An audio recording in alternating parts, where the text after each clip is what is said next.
the banks, Byron Allen.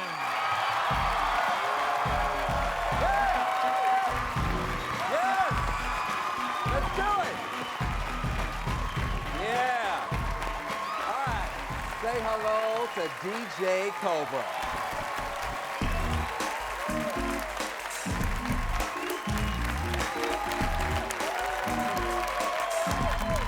Yes. All right. Welcome to Comics Unleashed. Say hello to Ant. Johnny Sanchez. Mario Joyner. And Carol Leifer. Mario, how's your family doing, man? Good, real good. Yeah? Yeah. You know, I got a bunch of brothers and sisters, and I took a cross-country trip to visit my family. They're in Pittsburgh, Pennsylvania. And everybody's been telling me, take a cross-country trip, and I did it. And I used one of those Magellan Roadmates, you know, GPS. No. Yeah, that actually talks to you. Okay. Fantastic. You should buy one of these. If you have $600 and you own a car, get yourself one of these. You cannot get lost. I tried to get lost. It was impossible. And the funny thing is, you know, Magellan, it's named after Magellan, the Spanish explorer that was accredited for being the first person to circumnavigate the Earth. Okay. Now, most people don't know this, but Magellan didn't even finish that trip. You know, which is, he was killed halfway through in the Philippines. Yeah. Killed in the Philippines. The trip that made him famous, total disaster. So if anybody could have used Magellan, it's Magellan. It's the point I'm trying to make. Now, you come from a Greek family, right? I am Greek. Is that right? Greek people are crazy. My mom, well, it's no secret I'm a big queen, right? I'm gay. 1, 2, 3, Somebody 4, 5. just said, you owe me $5 over here. I will kill. But I gotta tell you, my mom says to me, she goes, well, you know, there are no gay Greeks. I go, Plato, Socrates, Achilles. She goes, Achilles wasn't gay. Mom, the man broke a heel and died. That's gay. Now, are you third generation here?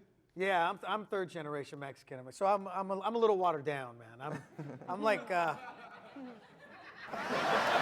I got a troller right now going, you know what, man, you're a sellout, puto. That's what he's thinking right now. No, you know. What's a puto? He's a Greek, another Greek, puto. He hung with Plato. They play together, Puto and Plato. Puto and Plato play together. You knew about that.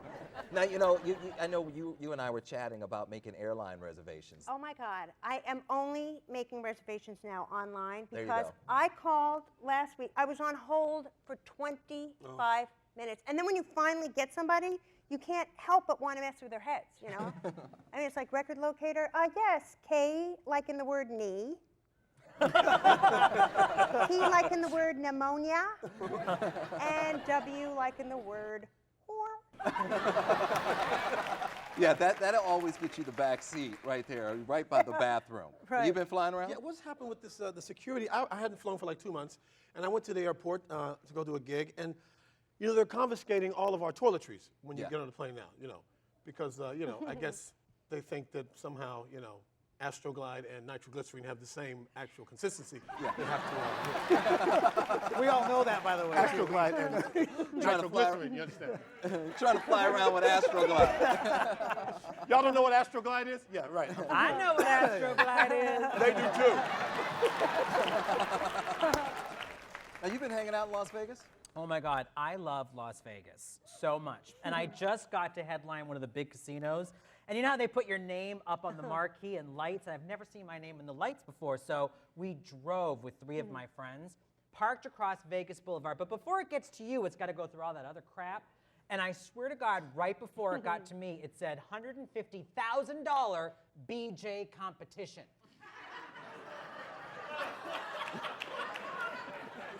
And I thought, I could win that. And then my friends told me it stood for blackjack, and I was like, trap foiled again. All right, we're going to take a break. Don't go away. We'll be right back. For more laughs, go to comicsunleashed.com.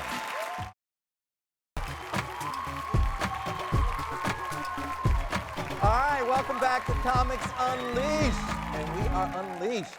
Mario, what's going on with your dating life? Going fantastic. I just turned 45. And, All right. Yeah. Yeah, you made it. And you know what? I was a little nervous about turning 45 because I'm supposed to be going through a midlife crisis, but it doesn't feel like it because, you know, I have 2 houses, I have a new car, and I'm dating women half my age, so it feels more like a midlife Christmas as far as I can see. I don't know what the crisis is. It's only a crisis if you can't pull it off, and it's a crisis. Yeah, dating younger women, huh? Oh, fantastic. Yeah. I would advise everybody at some point in your life, you must date somebody half your age. Of course, you people look kind of young, so you have to wait until you're the proper age.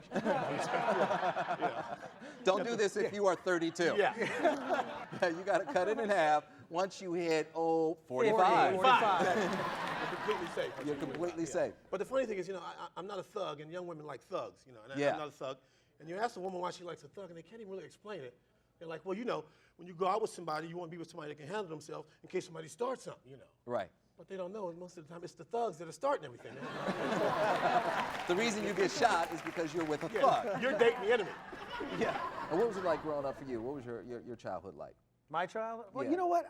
I miss being a kid, man. I think we had a lot of fun with toys and everything. Oh, yeah. I mean, the toys were dangerous when we grew up. I mean, now they're thoroughly tested by the manufacturers. And I mean, I think growing up, for some of us, we were the ones testing the toys. If you think about it, I mean, you know, like slip and slide was so dangerous because, you know, it started on the grass, but it always ended on the sidewalk for some reason. There was nobody, you know, we're sliding in the cement, and your dad's looking out the window going, holy crap, that's a skin graft right there. Look at that. I'm going to make a wallet out of that skin right there. But, you know, I think the problem with kids today, too, also, is a lot of the parents, they want to keep their kids babies. I don't know if you've noticed this. And so they keep them really way too long in the stroller. Like, they got to get him out of that stroller. I saw this kid in the stroller. He was sitting in there, and his feet were dragging. He had a diaper on, and I could see his pubic hairs. I'm like, get that kid out of there. This is ridiculous. Come on now. Get him out of there. It's true, it's true. You know, people just, you know, I would like to have kids, but, you know, I'm afraid I'd be a bad parent because everybody's just scared to death of their kids nowadays. Yeah. I got like 12 nieces and nephews, and nobody will whip a 2-year-old. 2-year-olds do things bad. 2-year-olds get away with murder. Yeah. He's going through his terrible tooth. Leave him alone. He's going through his terrible tooth. Yeah. My nephew took a wrench, threw it, and broke the kitchen window. Everybody just looked at him. Well, he's going through his terrible twos. What you going to do with his terrible twos? I'm thinking terrible twos. I'll tell you who the terrible twos are. You two sorry-ass excuses for parents. You two are the terrible twos. That's right. Wow. I cannot stand when people put their kids on the phone when you call. Yeah. I can't, because apparently, like, the kid is a real, you know, motor mouth when they're not talking to me, because I get on the phone without feel like all you hear is like, you know, it's like an obscene baby phone call, you know. Like, I'm not wearing any Pampers. Now, Johnny, what's your favorite store? You know, here's the thing about going to Home Depot, man. Is that, and you know, look, you go there, and you know, a lot of the migrant workers are out there looking for work. But it's a weird situation because when I'm watching, it's almost like they're like worker hookers in a way. It's like wookers. It's like the same situation as a John pulling up for prostitutes. Because first of all, they want to show you which one's the strongest. You ever notice? They'll be like, look at me, look at me. I'm a matador. You know. And if you think about that scenario, it's the same thing, man. It's like a John pulling up to the prostitute, the same questions. Right. Right? He pulls up and goes, hey, how much? And what can you do, man? You don't mind getting on all fours, do you? You mind getting dirty? Can you lay some pipe? All right, get in the back. We're heading out of here. Okay, you know. where exactly is this place? Sunset, right down the street. But you know, I gotta tell you, you Mexican people, you black people, y'all complain, but Greek people, we got it worse. They name streets after you. Cesar Chavez Boulevard, Martin Luther King Boulevard. What they name after Greek people? Diseases? Streptococcus, Papadopoulos, anybody? So I don't want to hear another black person complain till you can produce one girl suffering from a severe case of laquisha.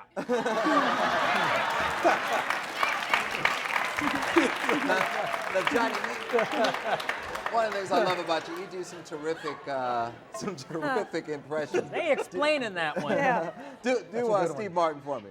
Steve Martin? Yeah, you do Steve Martin. Who you do? I only do one impression. Okay, he does Doing one. good. Yeah. All right, I only let's- do one. Who do you do? Let me show you. See that impression right Yeah. there on the back of the... Yeah. Oh, boy. Was that terrible or what? Is that corny? Hey, man, my uncle taught me that. Come on now. I'm gonna go sit in the audience. I'm Casey Kasem. Welcome back to America's Top 40. Now it's time for our long distance dedication. It comes from a guy from West Hollywood, California. He writes, "Dear Casey, Casey, I recently met a wonderful man. I'd love to get to know him a little more. He's dashing and funny. Casey, could you please play Faithfully from Ant to Byron?" Well, Ant, here's your long distance connection. No, your wife. Where's your wife from? My wife is from the South, man. My wife is from Ecuador? South Carolina. No, the deep South, South Carolina, man. My wife is, she's a honky. First of all, we had our wedding reception in Los Angeles, and apparently you're supposed to have a theme. The women, you're supposed to have a theme for the reception. My wife's all upset. She goes, "We didn't have a theme for the reception, we didn't have a theme." I go, "Well, if you look out there, the theme's right there. 200 white Southerners and 1,500 Mexicans. That's called the Alamo." That was your theme. That was our theme. And here's the worst thing. Her mom, who's a first grade teacher, came to LA. She was working on her Spanish, and she wanted me to take her to a Mexican restaurant so she could order the food. So she's like, "Johnny, darling, do you mind if I order the Mexican food?" So the waiter walks up. She takes over, right, completely. She's like, "Hola, hola, hola. Yo quiero a quesadilla. She's gonna have your Hugo's Ranchero. And Johnny Darling here is gonna have your carne asada burrito." That Mexican waiter was looking at me like, "Man, you sell out." Just give me a-" I could tell. So it's different. It's different having being from different places and different areas and different. Yeah, how'd you and your wife meet?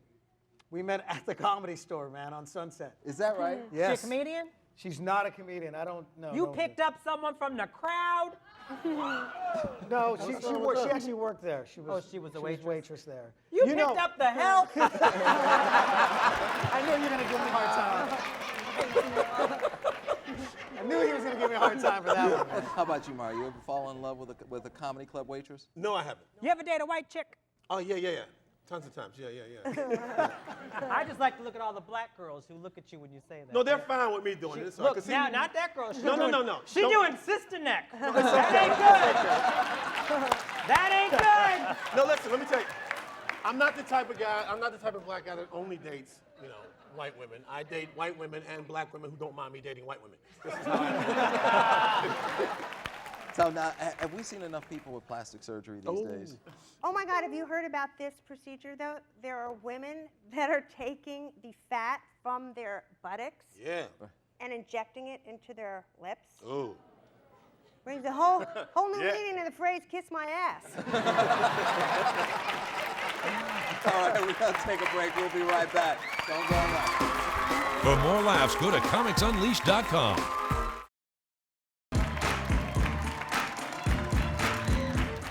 All right, welcome back to Comics Unleashed. All right, Carol, you got your impression? I do an impression of a nose job. Of a what kind of job? A nose job. But your camera has to come in really, really, really close. Would it be this one? Okay. Are you very close, like right here? All right. Okay. All right.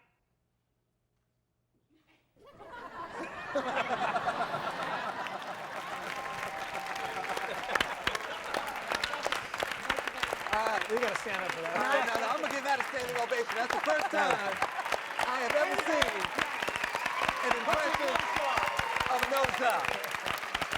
People do Sammy Davis Jr., they do Sinatra, they do Elvis. Casey Kasem. You do Casey Kasem. She did a nose job. I like that.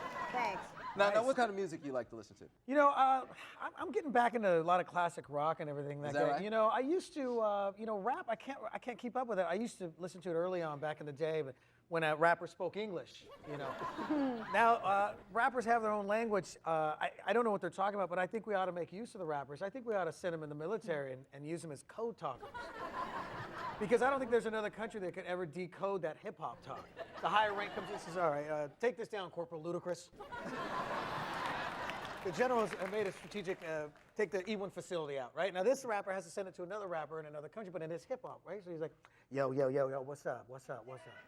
I'm gonna let you know what's happening right here. What's about to happen right there. Yo, the general has made an order The Stratezi is a biz on the E1 for ZZ. Yo, snap quick. Holla back! Right? Now, think about the enemy trying to decode that as they're listening. They're like, what is this bull crap? This is not English, it's bull crap, it's not English. Did you hear him say Allah is back? I heard him say Allah is back. So what's going on? You've been dining out quite a bit? I have been, yes. I enjoy dining out. Yeah? Yes, that's where we ran into each other. But I cannot stand, though, why is it when you order a bottle of wine out, it's like this big production?